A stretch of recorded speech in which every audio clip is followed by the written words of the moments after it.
When we start to explore how the spine moves in swing invariably, many spine issues are not actually spine issues. So allowing, say for example, the interaction of ground reaction forces, allowing more for the anatomy. This is looking more just at the kind of movement system, more kind of how that brain is kind of interacting to kind of produce movement. So from that very kind of neurological approach, invariably many spine issues are actually hand issues. So very much how the spine moves is simply responding to how the hand moves through space. So once again, often spine issues, not always, but in some cases they are.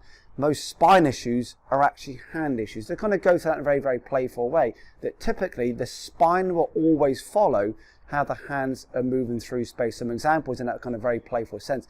If I have an intention to reach up to the ceiling with my hands, I'm trying to touch the ceiling now, my spine will start to extend in response to an intention to move my hand upwards. It doesn't work vice versa. I can extend my spine, but my hand doesn't move. Vice versa, if there's an intention for my hand to reach down, so if I try and touch the floor, so my hands are touching downwards now, my spine will flex in response to my hand intending to reach downwards. Vice versa, if I simply reach out to the opposing side of my hand, my spine will then rotate in response to where the hand moves through space. So typically, spine issues aren't always spine issues.